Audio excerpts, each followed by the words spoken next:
इस नियम को मुझे खत्म कराना है कि मंदिरों में चढ़ने वाले चढ़ावे को सरकार क्यों लेगी भाई।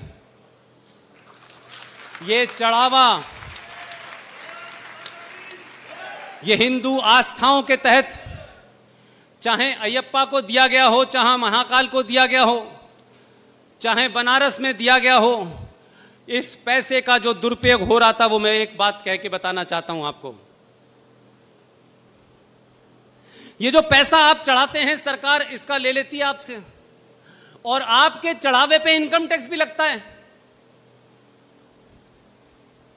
तो ये अरबों खरबों रुपया जो जा रहा था उसमें एक राज्य है जिसका नाम है कश्मीर,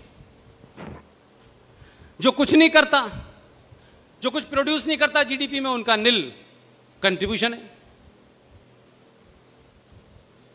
उनके यहां एक पॉलिसी चली, अब्दुल्ला और महबूबा और मुफ्ती ने चलाई, कि जो आतंकवादी अपने हथियार रखेगा 10-20 लोगों को मारने के बाद, उसे राज्य सरकार 12 लाख रुपए की एफडी करा के देगी ताकि वो नॉर्मल जीवन जी सके। मैं ये सवाल पूछ रहा हूं इसलिए भाई, मैंने अयप्पा पे महाकाल पे पैसे किसी आतंकवादी को देने के लिए नहीं चढ़ाए हैं।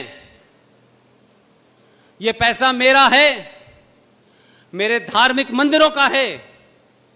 ये सिर्फ या तो मंदिर में खर्च होगा या मंदिर के द्वारा चलाए जाने वाले, बनाए जाने वाले वैदिक स्कूल जो बनने चाहिए उसमें खर्च होगा।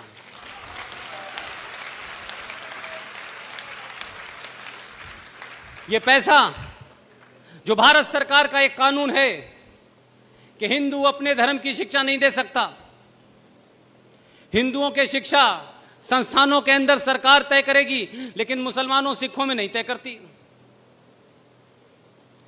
इसलिए पहली फुर्सत में आप ये करिए कि पहले तो पैसे की जगह लड्डू चढ़ाइए ताकि बचे हुए लड्डू सरकार ले ले, और दूसरा इसके लिए मुहिम चलाइए कि ये पैसा सिर्फ और सिर्फ सनातन धर्म को बढ़ावा देने के लिए, उस संस्कृति को बचाने के लिए, वैदिक और वेदों को पढ़ने और पढ़ाने वालों पे खर्च किया जाएगा। इसके अलावा किसी पे खर्च नहीं किया जाएगा। ये जो अरबों खरबों रुपया आपका है, इससे वैदिक स्कूल खुलने चाहिए जिस पे हिंदुओं का अधिकार होगा। वो वैदिक और वेदों की इसके ऊपर शिक्षा मिलनी चाहिए, तो कि हमारा युवा हम कह सकें। वो हमसे पूछता है कि आप ही ने मुझे डॉन बॉस्को स्कूल में डाला है, आप ही ने मुझे सेंट जेवियर में डाला है, अब आप मुझसे उम्मीद करते हैं मैं सनातन सतगिनती जानूं? तो गलती हमारी है, ये स्कूल बनाइए। डाउनलोड मौज।